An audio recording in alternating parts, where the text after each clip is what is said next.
Hey Paisanos! It's a me, Hamish. And it's a me, David. And Hamish, I am the Luigi to your Mario in that I show up at the last minute to save the day. And welcome to Super Mario Moment. Yes, this is the show where we marathon through every morsel of the Super Mario multiverse, and this season we're covering every TV and film and straight-to-video adaptation of this classic series.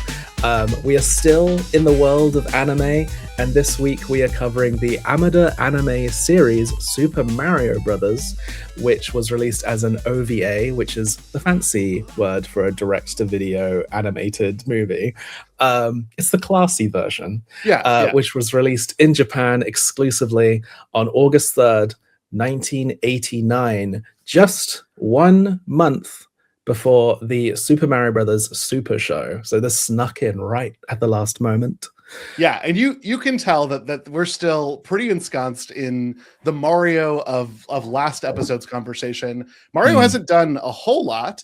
We've had Super Mario 3 come out, so that is something, and you can see a little of that reflected in this game, or sorry, in this anime.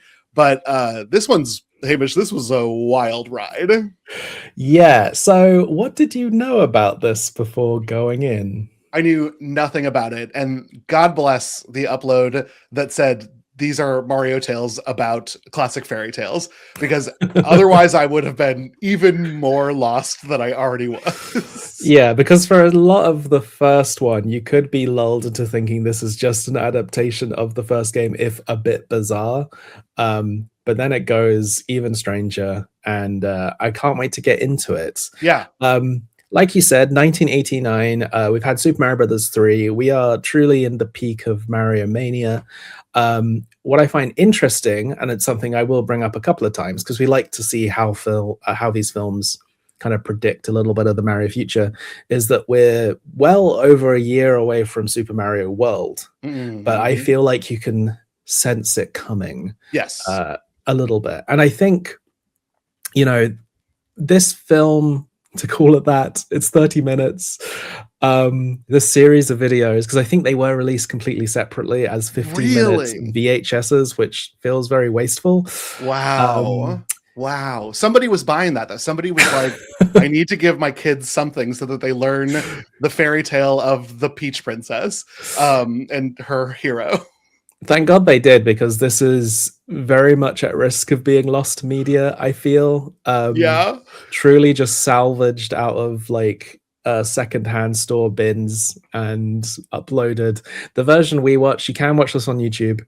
There's a kind of slightly higher res version of it with no subtitles. And then there's the version I watched, which has them baked in and huge subtitles. They were worried that you were watching this on a screen all the way across the room that was very small, and you needed to be able to read them. It was like an eye test. I was truly like, wow. It reminded me of old Simpsons episodes or something where the opening credits would be over the front and it would sometimes take up the whole screen.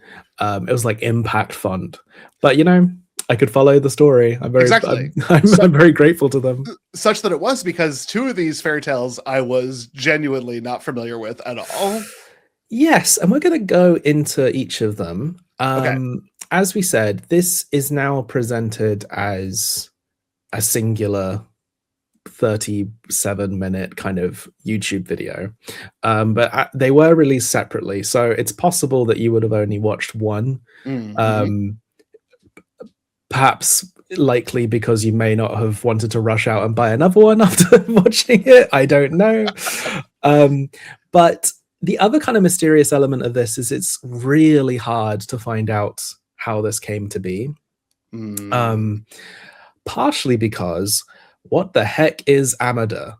Thank you. I too tried to find the answer to that question, if for no other reason to be like, is this a style? Is it does that mean retelling a fairy tale? But I couldn't find the answer anywhere. So there's a giant metalworks company in Japan called Amada, and they are what comes up every time you look up anything about this film. But this is apparently produced by another company with the same name. Okay.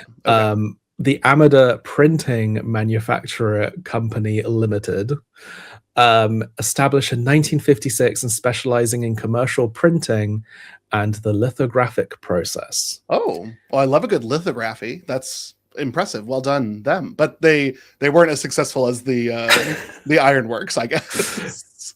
Perhaps not. And maybe it was because they decided to diversify into videotapes. Yeah. I'm not really sure what's going on here. I don't know if they were involved in literally the printing of cassette tapes. It's very possible these came in like cardboard boxes. I just found it very hard to find out like how this came to be. We do know that it was animated by Studio Judio. Mm-hmm. And they have quite a lot of credits. I think relevant for our conversation, they did a lot of the animation for the Sonic CD game, which has like animated cutscenes. But they've also done various episodes. They've often come on to do like a chunk of episodes for another show that's best known as being animated by someone else. But they've done like Dragon Ball, Lupin the Third, and funnily enough, 7 episodes of Batman the Animated Series, and really? one episode of Freakazoid. Oh, so, Freakazoid! I love Freakazoid. I don't know what episode of Freakazoid was in so much trouble that they needed to get a Japanese anime company involved. And I struggled to find even what 7 episodes of the animated series they worked on, but yeah, you know, it's not unheard of for Western animation to have a lot of anime influence. How this sort of came about, a bit like last week where they were already producing some Mario related things. I did find that they had animated 2 things called Super Mario Traffic Safety, which looks like this.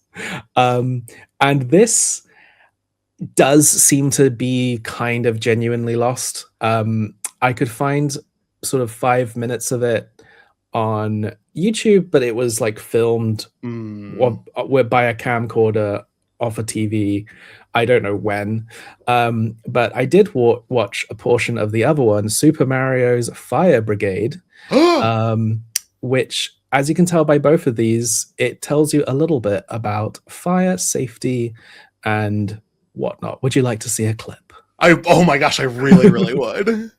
Here we go. 一つ燃えやすいものの近くではやらない。一つ水の入ったバケツを用意する。一つ大人と一緒に。火事はあっという間に命や家を奪ってしまう怖いものなんだぞ。火の悪魔はうっかりしている時やいたずらしている時、ちょっとした心の隙を狙ってくる。タバコの不始末、天ぷら鍋のかけっぱなし、子供の火遊び。分かったね。君たち一人一人が気をつけていればこんな火事なんて起こらないんだぞ。はい。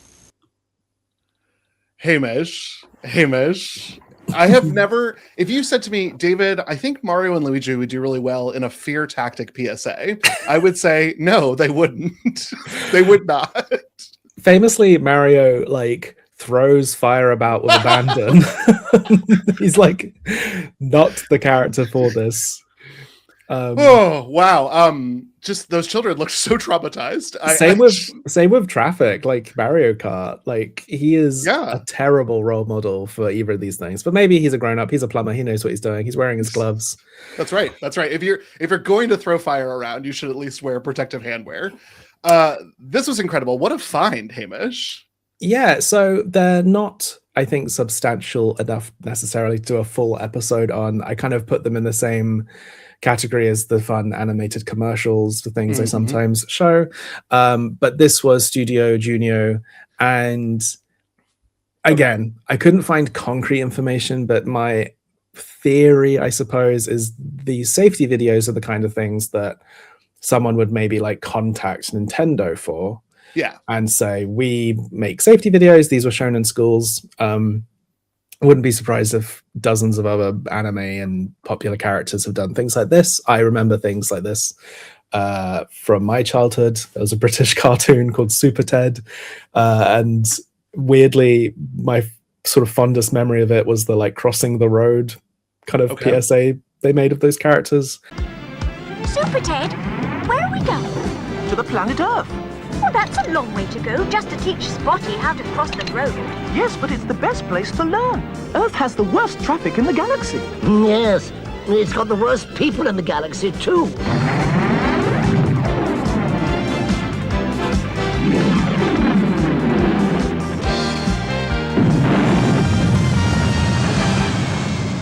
Now, Spotty, first find somewhere safe to cross where you can see clearly both ways. Not behind a bus, Spotty.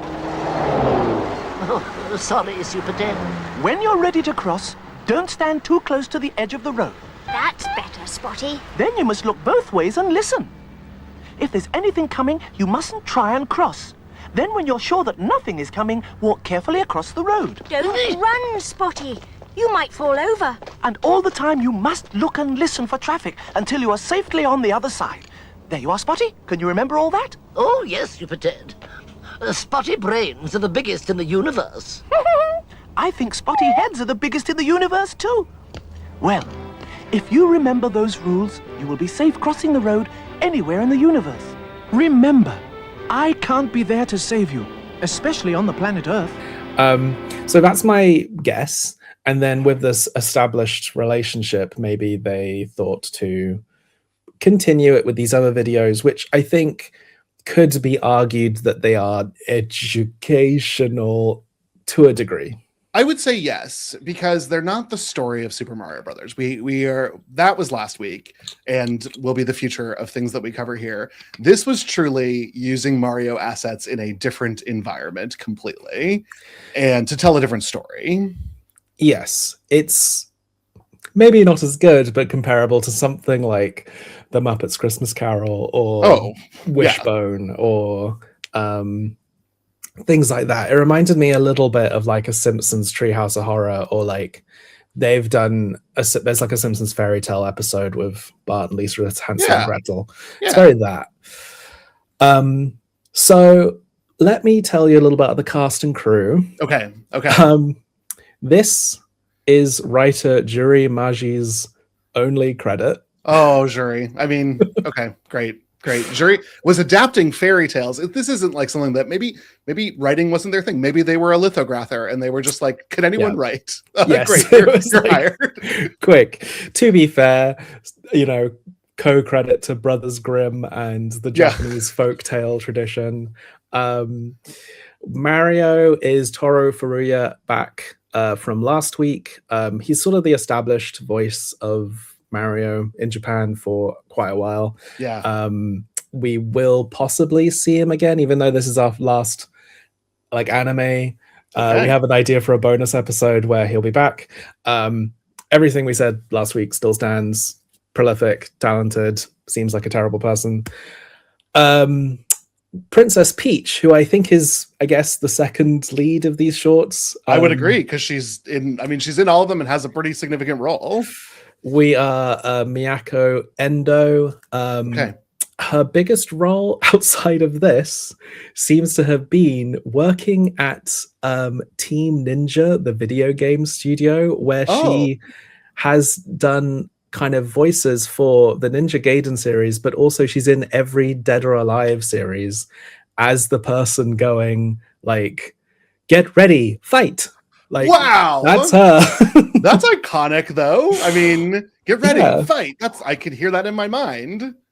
So she's credited as system voice for all of those games, and I looked her up, and I was like, "Yep, that's her."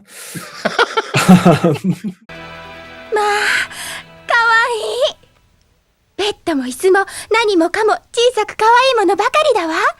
Get ready, fight! Wow, it's a little discouraging that your like most significant contribution to the world was system voice, but alas.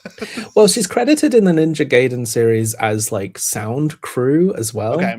So I don't know if she's just doing voices or she's helping with other things. But I thought that was cool. Yeah. Naoki Tetsuta voices various characters. He is the Hammer Bro grandpa. He plays Mario's dad in the middle short. The unseen father, yeah. The unseen father, and he's also Luigi right at the end. He's best known as Oolong in Dragon Ball. I reference Dragon Ball a lot. I don't know if you've ever seen Dragon Ball.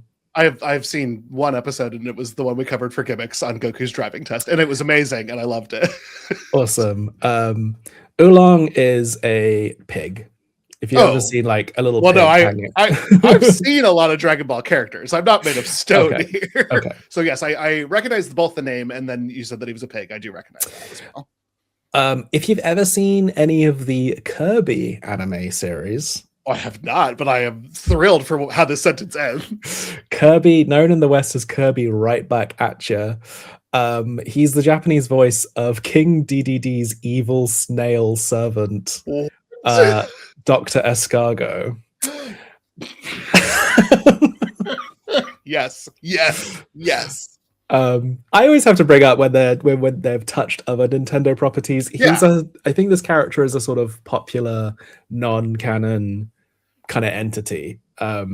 He's in every episode. He's the Team Rocket of the piece, but he's never been in the games and seems barely based on anything from the games. But yeah, that's him. I'm gonna follow up on Dr. Escargot. I probably need to check a little bit of this out in my life. Hey, look, if anyone wants us to spin off into the Zelda cartoon, the Kirby cartoon, there's an F-Zero anime. Oh no. I'm welcome. 576、577、578、579、580。そもそも奴らがこの城に何人いるのか、お前は知っておったのかぞい？あ、違う、584人ぞい。ああ、もう分かんなくなっちゃったじゃないですか。余計なこと言わないでほしいでげすよ。 Maybe for Patreon. Masahiro Sato is our King Koopa. He has been in lots of things. He's another one of those prolific guys who's been in a few episodes of every anime ever. I think for the interests of Glitterjaw wider universe, he's been in lots of Sentai. Pretty much in every season, he's voiced a villain of some kind. Great. When I say every season, from like the 70s to the late 90s, he's good at the King Koopa kind of villain voice, I suppose. It was a great Koopa. I mean, yeah, it was great. He also, of course, voices Queen Koopa, but we'll talk about her later. I can't wait. I had to stop myself from texting you because I was like, David, wait for the pod because it's oh my god, I'll hold off, but it's everything I needed in my life.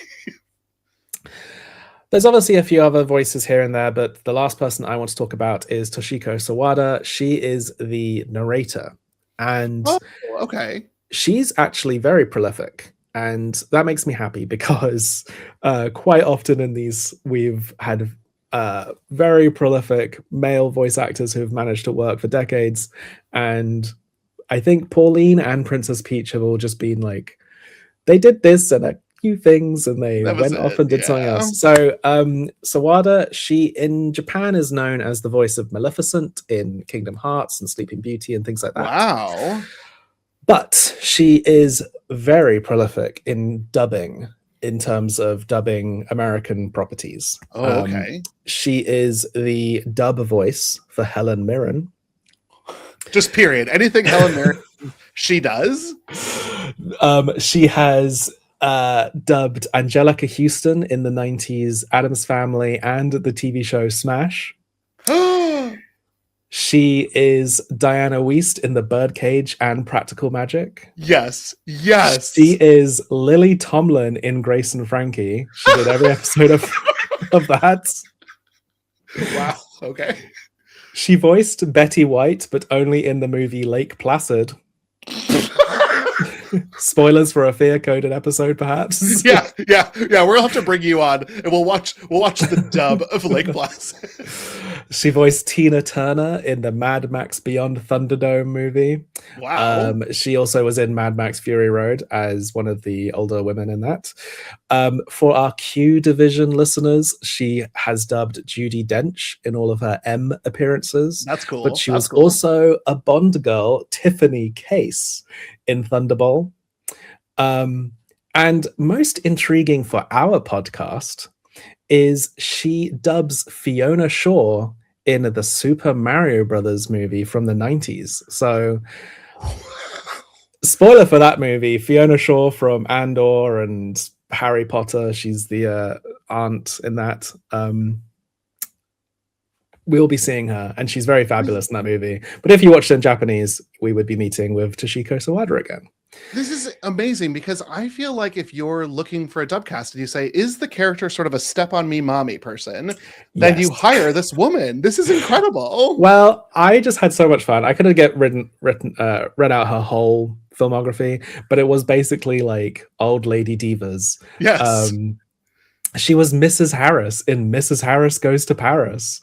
She's been Leslie Manfield. She's been Judi Dench. She's basically everyone. What I find interesting is that she's worked for such a long time. So she had played like a Bond girl in the 60s, and now she's M. That's cool. That's really cool. Yeah. And you know what? I thought she did a nice job. I thought she had a nice, soothing, narratory voice. So that's our main cast. We can now talk about the episode. Piece. Yeah, so, let's do that, Abe. We'll do some overriding thoughts maybe at the end, but first things first, what did you think going in, and what did you think of it as a first impression? Okay, so I genuinely had no idea what we were getting into. I'd never heard of this before, and so I just put it on, like sort of sight unseen, and it might have been when Mario got the gun that I was like, what is this? Because this is not a Mario thing. And that's when I read the description on the YouTube link and was like, oh, these are fairy tales retold with Mario. Because at first you're sort of like traveling through multiple worlds. And I was like, okay, well, that's sort of a Mario thing. He travels through worlds. So I can buy that. Sort of a precursor to Super Mario Galaxy, because we're like flying through space. There's a lot of like accidental predictions in this anime. Yeah. The whole thing has like a strange vibe. I mean, the fact that he gets a gun isn't quite explained by it's based on fairy tales, because I've got some theories of where that comes from. Okay. I couldn't even tell if that was meant to be funny or just like cool or what. Yeah, but even at the beginning, like Peach is being raised by the Hammer brothers' grandpa and grandma. Like it just was like, okay, well, whatever, that's fine. I can buy that. Yeah, so let's get into the first short. This is Super Mario Momotaro, based on the Momotaro legend. Have you ever encountered anything that sort of feels like this? Okay, so I do think that just because of being like somewhat adjacent to some of the things that come from Japan, the idea of a peach having sort of an otherworldly sense did kind of track for me. But that was about it. I knew nothing else about this. I knew that peaches were a thing that is connected to a broader otherworldliness, and that was it. It's very interesting that they don't connect it more to Peach herself, which is kind of strange. They keep talking about Peach and Peach and Peach. Yes.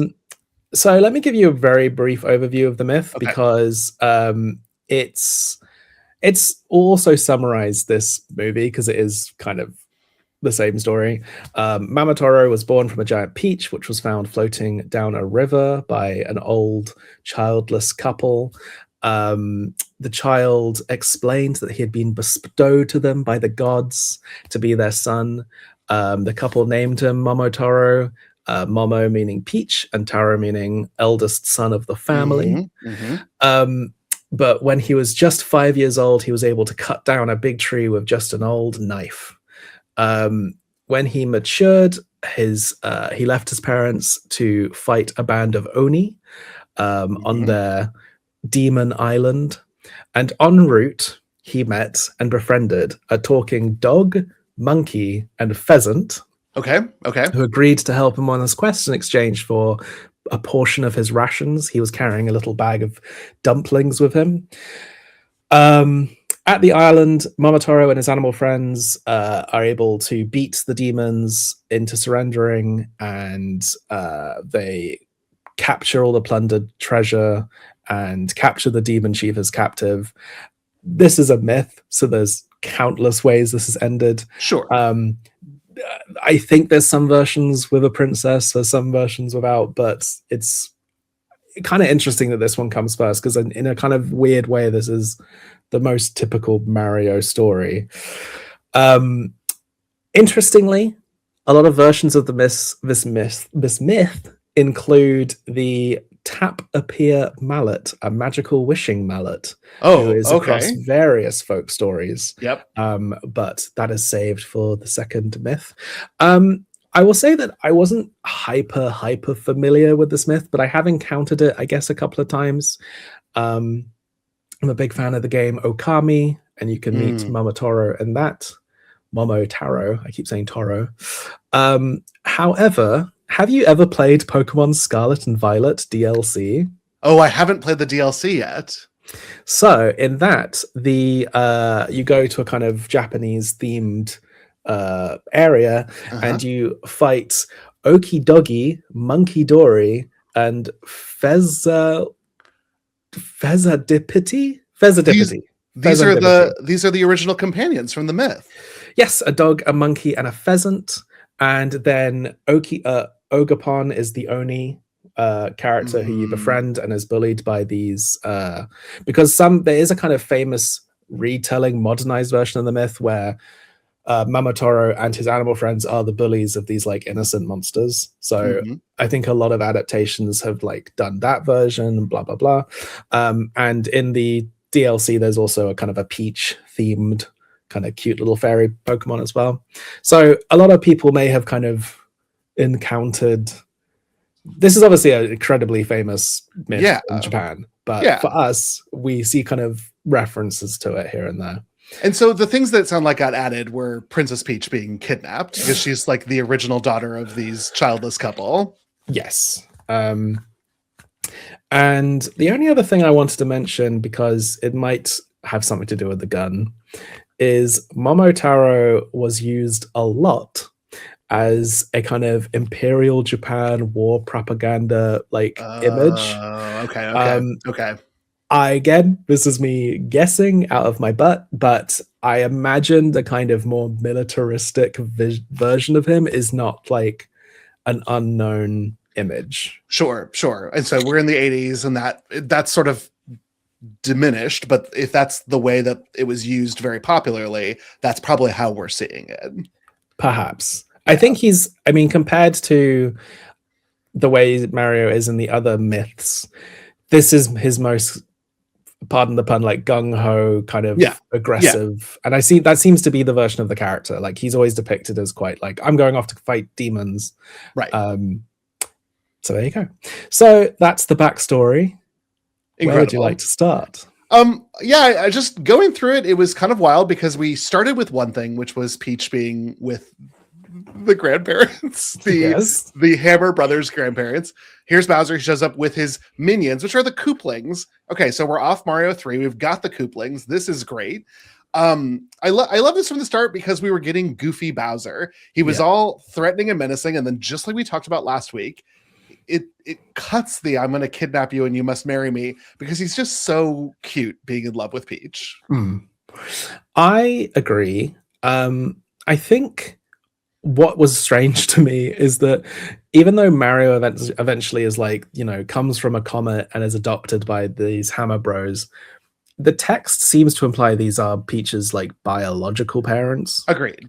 And something I find kind of interesting is that last week we had like the weird mushroom hermit, we had the dog, we had lots of secondary invented characters. Whereas I think the Hammer Brothers playing her parents is quite fun. You get the impression that this is almost like an Amdram company putting on a production, and like it doesn't matter who's playing what. But it started making me wonder if this is more trapped in like Mario canon, in the sense that they have to like use what's available. Because I can't think of any like quote unquote original characters in this. The only thing I could think of was in the second part, which was just the hands of Mario's father and mother. That was it. Yes. So I did realize we were kind of, and everyone's like so on model in this. Yes. To the degree that I even feel like I'm not an animator. I know that animation is incredibly difficult, but I actually felt like the animation suffered a little bit because it was like, we have to make sure that these are recognizable Mario characters. So don't animate them too much. Keep them as flat and like static as possible. For sure. I think this, when in like the early internet of Mario fandom, screenshots from this would like show up on the internet, and it became kind of a legendary, like, incredible film. And I think animation wise, it's a lot more stiff and static than last time. I mean, when it opened, I was a bit worried because it felt very storybook. It was doing that thing where it like faded between keyframes, and I was like, uh-oh. Right, which is okay, but like for what this is fine. Yeah. It, as a piece of Mario media, this is maybe the clunkiest we've come to so far. But I think I appreciate everyone looking like correct. I love the Koopalings. I'm so happy to see them. I'm so happy that they're like looking like they should. And talk about predicting the future. This is pre-Koopacopter, and they're all on these like quasi-Koopacopters. Yes, I wrote that down. I think it's interesting because I never quite know how involved Nintendo are in these things. Like, are they sending forth concept art and stuff? But even a game like Mario World, which was in development for a few years, they decide on like how graphics are going to look like very late in the day. I would be surprised, especially in those days, if the clown car existed at that point. And then that begs the question, like, what came first? Did any of this influence the games? Who knows? Right. It's kind of wild, truly and honestly. I loved, again, it's stiff animation, but I loved watching them go across the screen. It was so delightful to me every time they did. Here we have Mario, as meant to be a baby, but looking. This is what we're talking about. Everyone is so unmodeled. This is before Baby Mario existed. Yes. So it's just Mario's head. Not even on like a baby's body. He's just Mario. No, the narration was telling us it was Mario or Baby Mario, but it was genuinely not. And hey, this also predicted Mario just in his boxers. So Odyssey, 15 years to come from this, and we're getting it already. The images we're seeing on screen at the moment is like a cute little montage of Mario growing up. When I was looking for images for this episode, all of those screenshots that we just saw were in like a web page called Mario Without His Gloves. Oh, and it was like, it was almost like scandalous feet pics, but it was like Mario without his gloves. And like, I don't think that's a big deal anymore. No. Especially since Odyssey. But I probably at this point in time, it was kind of unique to see Mario without his gloves. Yeah. So Mario in this comes from space and seems quite spaced out as well. I also wrote a note at this moment we're watching now where it's like we're in a 15-minute short and we're having a flashback. Thank you. Me too. I was like, oh no, is this how this whole episode is going to be? And great news, everyone. This is really it. We don't do this again, which is great. Like, it's so funny to think about this running short. Like, they're like, we have to retell what we just told one scene ago. But yeah, so we have Mario. It feels interesting, like these kinds of myths, very Goku, very Superman. It's the kind of Moses myth of this just kind of child that arrives and goes off to save everyone. At what point did you say that you had to, like, it was the gun? It was like, I need to look up. Mario coming from space was a little weird, but the Kooplings were there. Like, Wendy was on my screen. I was still bought into the Mario of it all. And then it was Grandpa Turtle Bros giving him a gun that I was like, there's something more here. And that the gun isn't part of the myth is so wild, Hamish. This is a special heirloom gun. Okay. Yeah. They hand it to him as if it's so like important. And also he points it. He never really shoots it at anyone. I don't think he ever does. No. He just uses it to threaten. Yeah. Which is, that's okay. That's good. This whole thing where he puts the Peach headband over his hat. I think that was, so it's the same scene that he gets the gun. And that's maybe when I was like, we're covering up the M of the Mario hat. This cannot any longer be a Mario story. Something is wrong here. Yeah. as I'm sure you're aware, this little peach emblem headband is very prominent in kind of retellings of the myth. Yeah. But it does feel a little bit like Nintendo saying, if he's going to hold a gun, he can't be Mario. Oh my God, that's brilliant. Because I was like, okay, so Nintendo's not Nintendo that it is today, where they'll like come after you no matter what. But they're not Nintendo from the Super Show that we covered at the beginning of the series. So they're a little bit more concerned about this sort of thing. And that's so brilliant to point that out, Hamish, because I bet you are right. Because I was truly like, how are they letting the M get covered? How are they letting him have a gun? And it's probably because they were combined that it worked.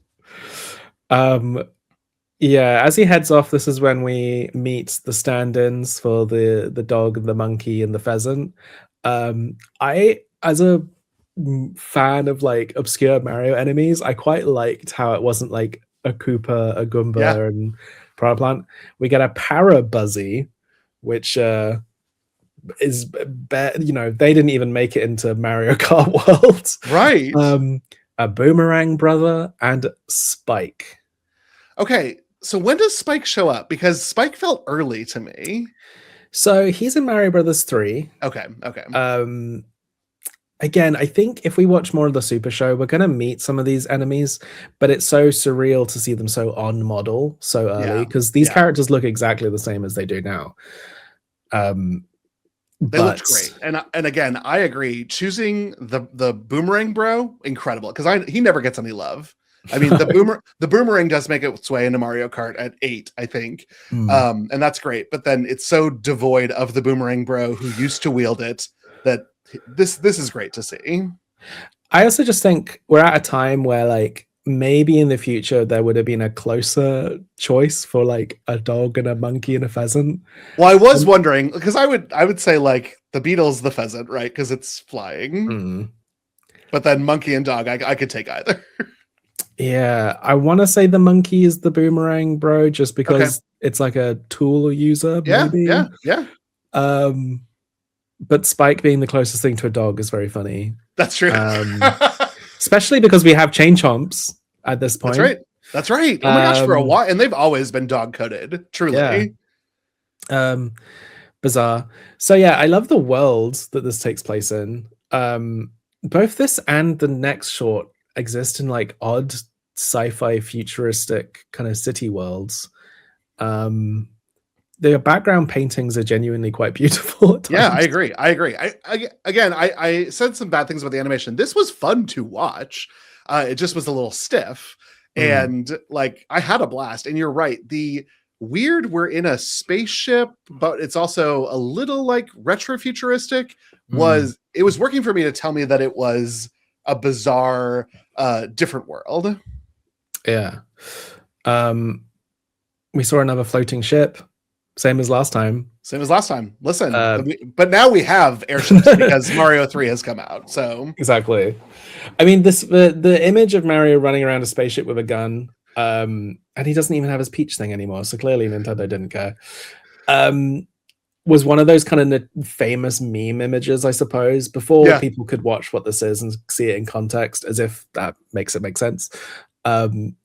People just knew that there was like an anime where Mario had a gun. And images like this would just kind of be frequented on Mario forums and stuff. And it's wild because past guest Izzy has just released a whole set of Bowser things. And one of the things that was released was Bowser with this hammer. And it almost feels like an homage to this. I have never seen Bowser with this spiked bat before. No, it's really cool. I need to check out his bats from like the Mario baseball games to see if anything is close. But I think he looks great with it. He's very threatening. Yeah. The short, I don't know. I mean, I like it. Whenever I see the Koopalings, I'm going to want slightly more from them. Of course. I want to hang out with them. They are just goons, I suppose. They've replaced what would have been a few years ago just an army of Goombas and whatever. But yeah, so when you were watching this, did you even have any idea that it was going to be like an anthology?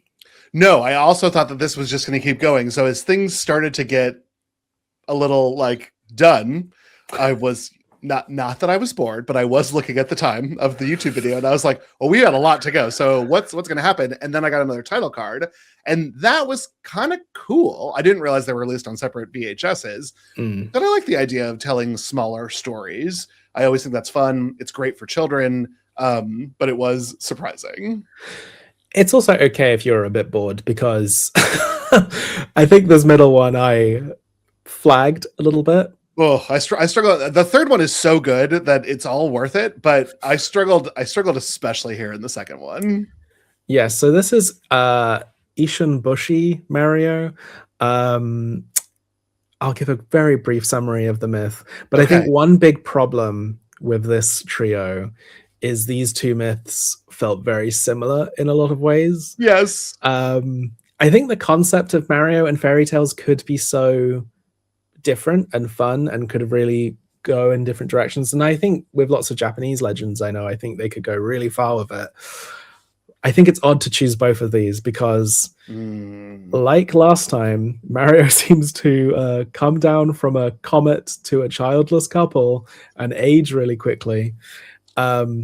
But yes, in this original myth, a couple are blessed with a child who only grows to be an inch tall. This has been compared to Tom Thumb, but sure, it seems like a lot of cultures have their version of like a miniature person story. Yeah. It's a fun story. I think that if I was thinking of a mythos and I had nothing to pull from, I would be like, what if me but small? It's a fun idea. So Isan Bushi means one son boy, but sometimes is called 1 inch boy. He, like in this short, he wishes to go to the capital and become a warrior, and so he goes down the river in a bowl as a boat, with a chopstick as a paddle, a needle as a sword, and a piece of string as a scabbard. Incredible. In the myth, when he gets to the capital, he finds a big house and gets employed there and meets the girl of the family. She once again is kidnapped by Oni, and he goes to save her, is swallowed by the Oni, but stabs him from the inside until he's spat out. And like in the previous myth, some versions of this have him discovering this magic hammer, which he uses in the myth to grow to be six foot tall. Oh, okay. What I found quite funny about this version is that he becomes Mario height. He's like still a complete short ass. It's hilarious because the subtitle is, now you're as big as a normal person. And I was like, yes, still a head and a half shorter than Peach. Like, still my short king ruling the world, and I love him. It is said that with his hammer, he was able to conjure food and treasure and things to let his family prosper for generations to come. This follows that fairly closely. Like I said, I think I got a feeling of, oh dear, oh no, when it was like, we talked in the last short, there was a flashback. It almost felt like we were doing another flashback because it's like Mario being raised again and growing up to be a boy and all that stuff. But I guess if, only bought one of these videos, that wouldn't be a problem. Yeah. Okay. So this was, I would say, the lowest of the three, because it just really isn't exciting in the same way that I actually don't think Tom Thumb is a very exciting story either. It's novel. The idea of a small person, I get why it works in mythos. I don't think that it works as well in an animated version of any type because there's just not that much story. I do think the fight sequence with Bowser is kind of good at the end. So this sort of like ramps up at the end, and I liked that. Yeah, I think it's fine. I just, it's lesser in every way than the previous one, because it's the same story but just less. The thing I kind of made note of in this one was instead of Koopalings, we got to see a lot of different Mario enemies, and once again I was just quite delighted at how just nice they all looked. And it was nice seeing a blooper, and there was like a huge dry bones at one point, which yes, like a sea dry bones. I was like, wow, you won't be in the water for like games and games to come, my man. That's awesome. Yeah. I thought it was funny that Mario in this one was given human parents and Peach had to have Hammer Brother parents. Well, that's already established. Peach, yeah. I think Peach comes from Hammer Brothers. Prove me wrong. I mean, it's the one thing about these completely non-canonical things that is actually established and true. It's like, yeah. I don't know. I just didn't have a huge amount to say about this. Well, during the fight, there is an upshot of Bowser in the subtitle, "I'll squish you good," and honestly, that's our first experience of what will become a little bit of a ongoing thing with Bowser, I believe. I mean, we get some Bowser Vor in this, right? Predicting Bowser's inside story. Mario and Luigi, Bowser's inside story. I mean, I genuinely don't have much to say about this. Yeah, I think the only other thing I wrote down is like Mario looks good with an EP, and maybe this should be a weapon that Mario gets a little bit more frequently, because Peach has held an EP too. They could go fencing together. This would be great. Yeah, I mean, it's funny, when Mario RPG was first announced, loads of people assumed that meant Mario with a sword and a shield, and they were like, "Of course not, he never would," and they gave him a big mallet, and that's, he's had a hammer before in Donkey Kong and stuff. But now it feels like that was from a time where they were very controlling about his image. Right. And now I don't think it would look weird at all. No. And I kind of think a Mario RPG where he's in a real like Final Fantasy world would be really fun. Maybe it would step on Zelda's toes a little bit too much, but that's true. Well, maybe if he sticks to the foil, then it's okay. If he starts to go into like broadsword, then Link needs to side-eye this guy. Just, what are you doing here? I also think like we're still at a time where Mario fights a dragon to rescue a princess is so, medieval. Yeah. Now we've got to a point where I think people are more familiar with Mario that like that's the point of reference. Like Mario rescues a princess and fights a big fiery turtle. I think at this point they're still trying to give people the kind of entry point of like, right, what this kind of story is. I didn't even think about that, Hamish. Do you think that in a way, because the fairy tales are so well known, this is almost an ad for Mario? I'm not sure. Okay, because I was reading it as your kids already love Mario. Wouldn't they love Mario telling his favorite fairy tales?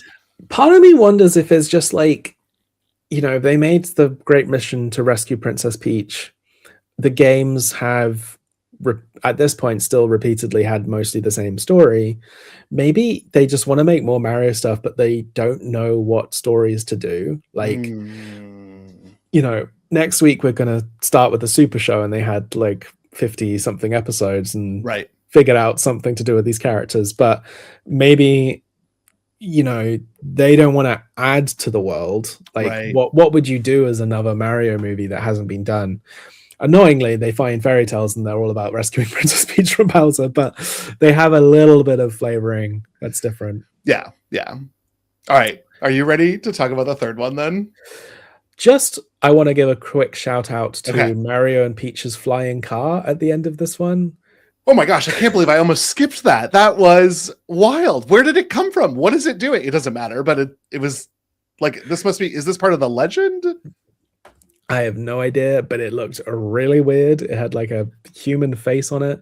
I only want to bring this up because it was at this point that I went to the like IMDb, and last week I mentioned that the ending with Prince Haru was like very controversial for some people because they're like, how does Mario not get the girl?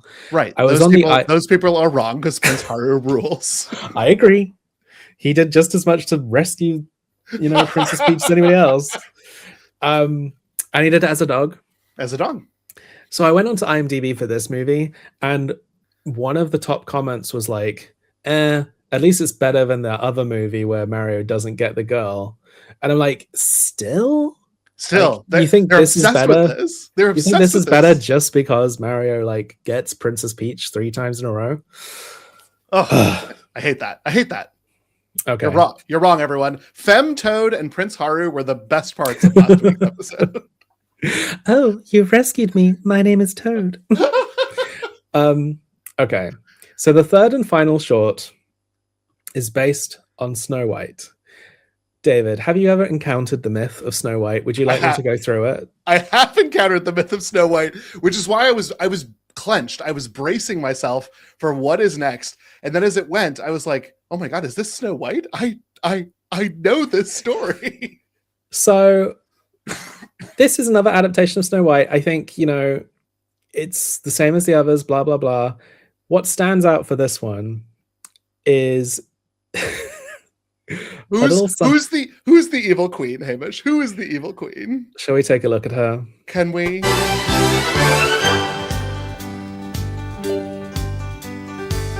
昔々ある国にそれは気ぐらいの高いうぬぼれ屋で自分が世界で一番美しいと思い込んでいる女王が住んでいました。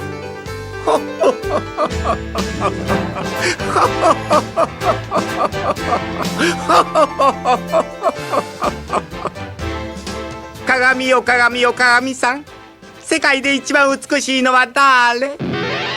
クッパ女王様、あなたが世界で一番美しい。そうよね。鏡は正直嘘はつかないわよね。Hamish, I have never been so happy in my entire life as the opening of this. It took me 3 times longer to watch this segment because I kept reversing and taking screenshots because I was like, I need this for something later. Later, I will need a picture of Queen Koopa to reference for a chat. In the Mario fandom, there's always this question of where Bowser Jr. comes from. And there's been close calls. We're always wondering, like, does Bowser have a wife? Does Bowser have a mum? Where does Bowser come from? And this is now what I'm just going to picture, that Bowser is married to Queen Koopa. Yeah, so for our audio listeners, the evil queen in the myth of Snow White is just Bowser with lipstick and eyelashes. Yeah, and a cute little crown, and a cute little princess crown. In all other aspects, it's Bowser. the same. Yeah. But wants to be the fairest of them all. I think it's kind of refreshing and just like another way to just not do a kidnapping Princess Peach to marry her storyline. Right. I'm not going to say that the story of Snow White is like feminist. Progressive. That the evil queen is like, I haven't seen the new Disney movie, but I'm half convinced that they've given her some kind of other motivation, because I watched the live action Aladdin and they were like, Jafar wants to rule because he's like concerned about geopolitics. I'm like, no, it's because he's gay. Yeah, thank you. We just want to rule things. God, let us have the planet. Every gay person knows that they should be a celebrity, and they're like, that's why Jafar does everything he needs to do. It's just like, I am a famous person that hasn't been discovered.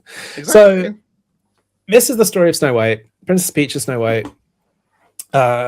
Queen Koopa's magic mirror shows Peach as fairer, sends the Koopalings to get her, to kill her. I think that it was a little shocking to also be like, go kill her. I was like, oh my gosh, wow. Okay. In this version, she's rescued by Mario, who, I believe, a genuinely good editing of the story, is both huntsman and prince. Yes, I agree. I thought this was a good use of Mario. And I again, stiff animation, but a great little fight sequence with the Koopalings. I liked this sort of opening thing of him saving the princess. And I think I was like, oh, it's Snow White. And then I was like, well, maybe it's not Snow White. And then we show up here to the forest lodge, and these toads being the dwarves, Hamish, again, just A++. For a second, I was terrified that we were going to see 7 Mario brothers, because Mario is the same size as the toads. He is. He's so and short. I was like, are we going to see Luigi and 6 more random brothers. But I was very happy to see the Toads, and again, it's very cute. We loved tall femme Toad last week, but it's very cute to see very on model Toad.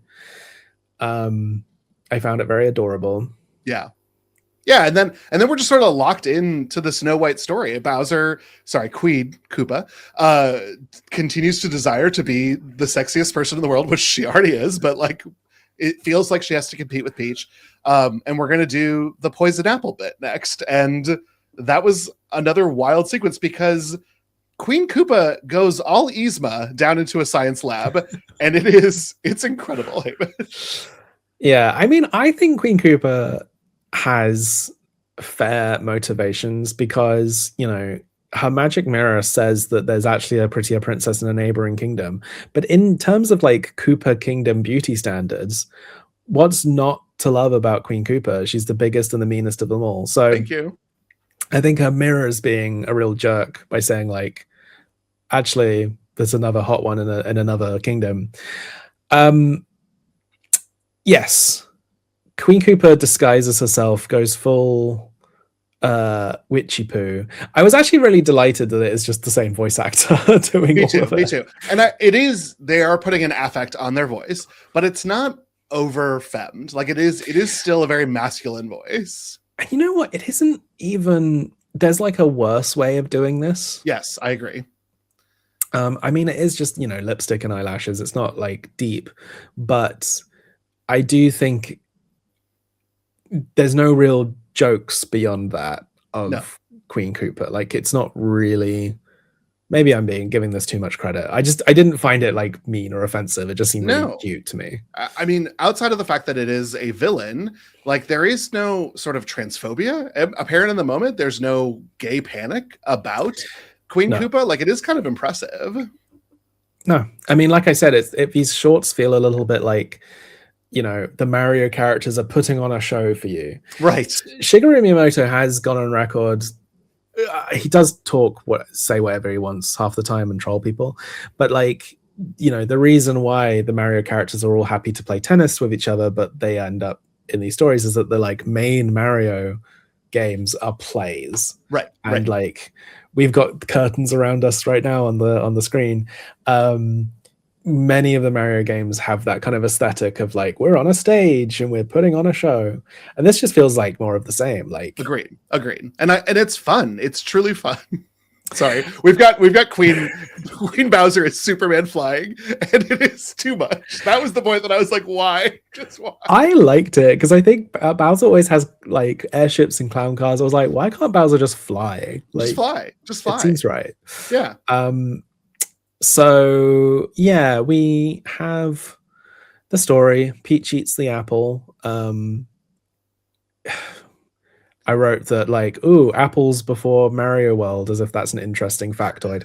Sometimes I say these things to my boyfriend and be like, oh, we watched an anime and they had like a flying ship before they were in the games, and he's like, oh, okay. Oh. Yeah, flying ships have been a thing in literature and mythology for many, many years. But I too was like, oh my gosh, an apple, Yoshi will eat that in like 6 to 8 months.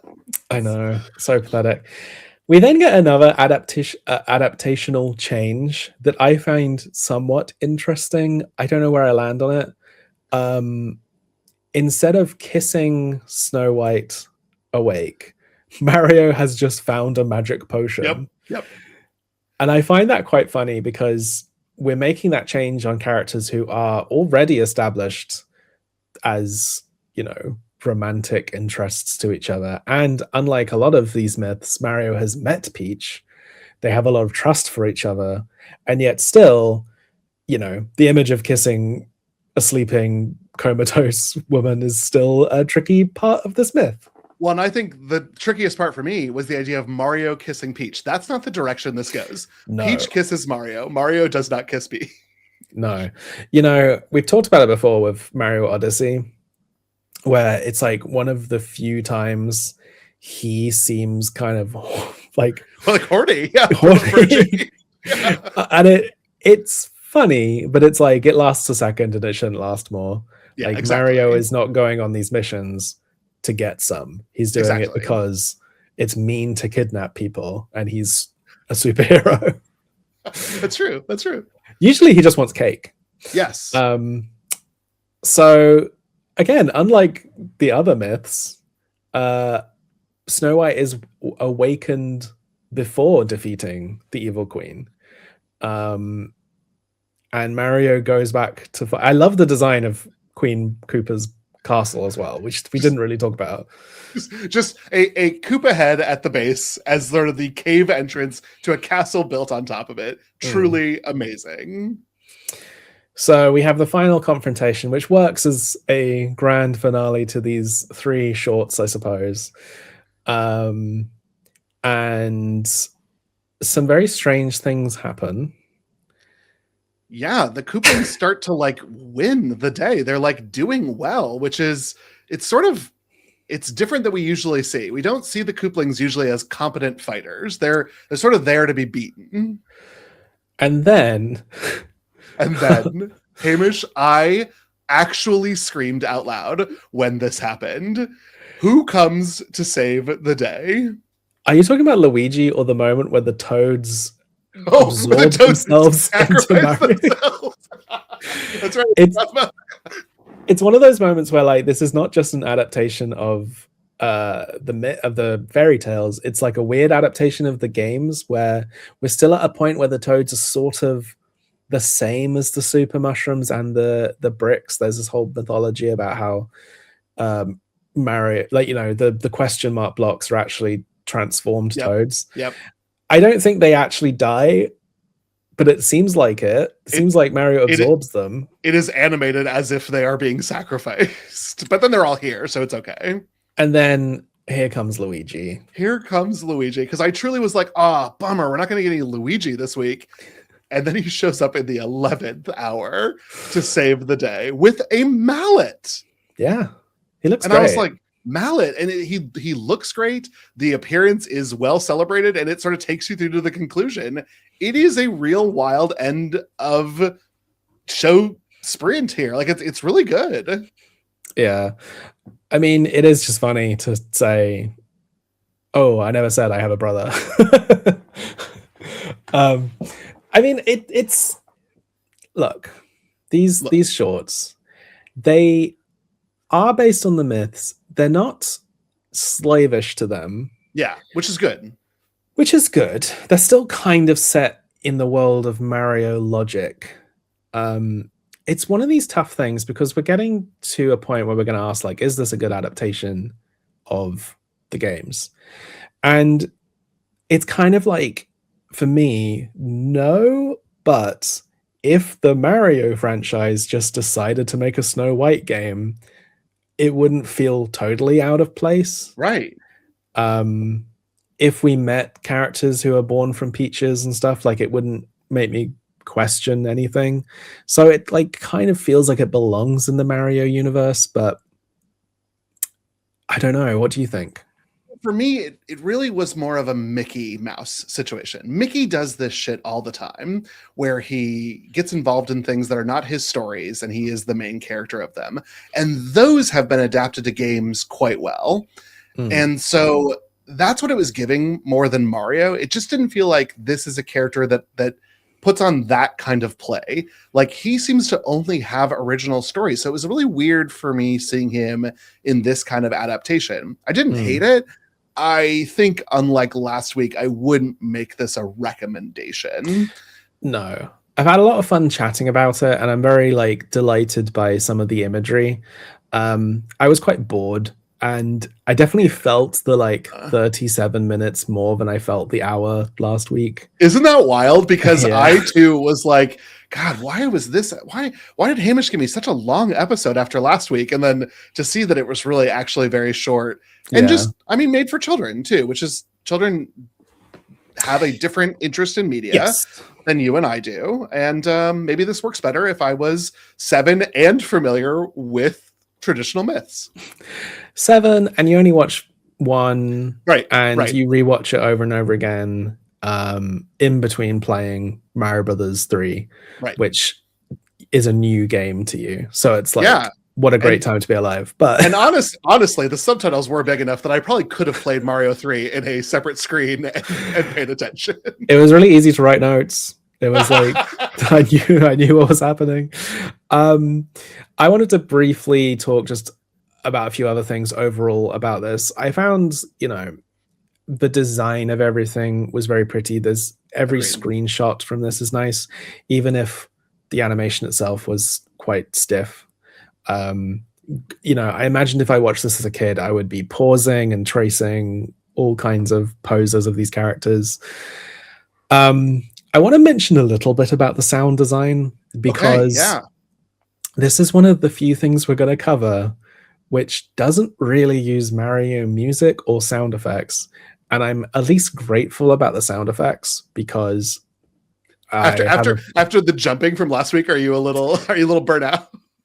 I'm already a little burnt out about next week because they go all out with that stuff. But I do want to mention the music because I didn't think it was very good, but it was sort of odd synth kind of stuff. And I looked up about it, and like all of this is kind of licensed music from various artists around the world. That's just kind of like synthy library music, I suppose.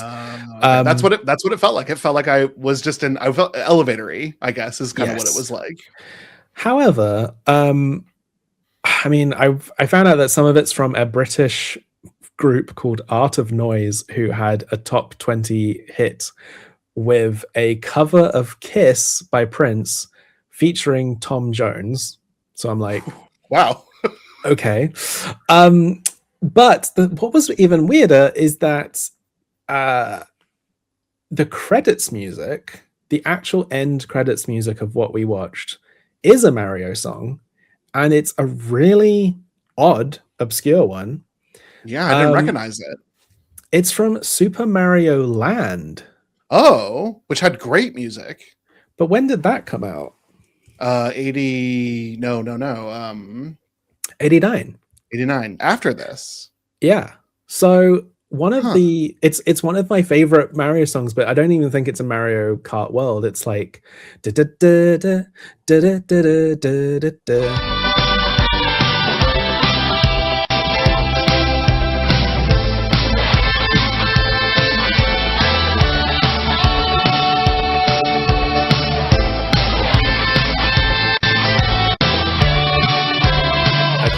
Land that is in Mario Land, but it's a really good song, and it made me really smile at the end. That is incredible. I will have to. I mean, I can't believe I'm about to say that I'm going to watch this video again, but I will. It is possible, Hamish, that we got to the end credits and I was like, "Cool, we're done. Bye." I wrote a note that was, "I'm so ready for this to end," which is not. It's just, it was tough. I'm looking forward to covering some real movies. Eventually. Well, and you may live to regret those words as well, Hamish, as we continue this process. I did have like a final question for you, but what I find tricky is that I was going to say, like, what fairy tales do you think they could have done? And I think what's a problem with this is that I could say any fairy tale, and I'm like, okay, Mario is the hero, and Peach is the princess, and Bowser is the villain, and it would just be like the same thing over and over again. But I did wonder if you had any other kind of fairy tales you could imagine. Yeah, I can't really think about. I mean, again, Mario's done close to certain things. He's been very close to like a Jack and the Beanstalk situation, just because Bowser's kind of a giant, Mario climbs vines. So that one feels maybe the most accessible to the franchise. But I like Mario being in his own stories, and I like leaving other franchises to their adaptations. Like it's hard for me to think about like Sonic doing one of these. I just think he even had like a whole game based on the Arabian Nights. Did he really? I'm such a Sonic neophyte that like I know so little about our guy in blue. I wrote that like Mario and Luigi being Hansel and Gretel going into Bowser's like candy castle would have been quite funny. That would have been great because then we could have brought back Queen Koopa, and then I'm sold on that one. And then in the first short, when he was accumulating allies, I started thinking about a Mario Wizard of Oz, and it was like a kind of a brain exercise of thinking about who everyone would be, and I found it a bit tricky, but partially because Oz has a lot of female characters and we don't have many. We don't have many at this stage. I think Rosalina can be a Glinda, but I can't think, is Bowser the witch or is he the wizard? I don't know. It's gets complicated. Yeah, because both of them are sort of, I mean, in today's Elphaba world, like there's a tragic villainry of the Wicked Witch, but Bowser needs a little sympathy. So if we're going like old school Wizard of Oz, you can't have him be the Wicked Witch because too evil. Maybe you can't have him be the wizard, too sympathetic, you know? So yeah, those are my thoughts. Anything else you want to say about the Amada Anime Series? I'm delighted that I have seen this. I will go back and watch the credits just to experience that music, but then we're going to let this one fade into the sunset. I don't know that I'll be revisiting this. And I think that if my friends come to me and said, what did Hamish get you to watch that I should watch? I don't, this is probably going to be number 10. Well, we'll see. At the end, maybe we'll do a tier list, a ranking of every Mario adaptation. Next week, we are going to be talking about something which we've alluded to. I think is maybe the first thing people think of when they think of like that old Mario cartoon. We are going to be diving into the Super Mario Brothers Super Show and finally revealing why we say "Hey Paisanos" at the top of every episode. We are also going to be joined by Doug and Derek from Screonk because we are covering the episode Mario Meets Coopzilla. Incredible. So we'll be seeing if it's a good adaptation of Godzilla. That franchise as well. I believe when I suggested it, Derek pre-warned me we might be dealing with some interesting accents in that episode. But hey, we are doing a whole thing about a bad Italian accent, so... And I feel like that will also be something that we're just going to have to continue to keep a hairy eyeball on as we go on. But I had a great time. Where can people find you, David?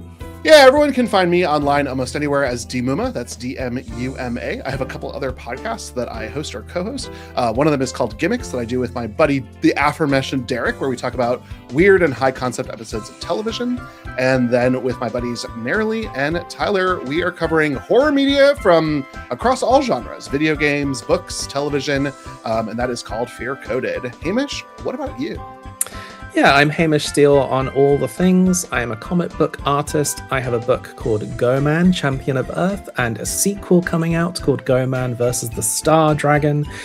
If Coopzilla sounds like something you're excited about, I think you would enjoy those books. I also have a TV show on Netflix called Dead End Paranormal Park, which has been cancelled for about 3 years, so watching it does nothing. But I think you'd enjoy it. No, you should watch it.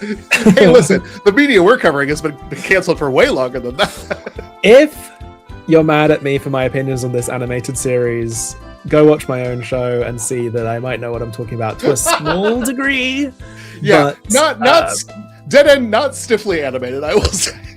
It has its moments. There's definitely the budget episodes, but not like this. We smoothed over the cracks. Super Mario Moment is available on YouTube and wherever you get your podcasts. We are also on Blue Sky and Instagram, and we are a proud member of the Glitterjaw Queer Podcasting Collective.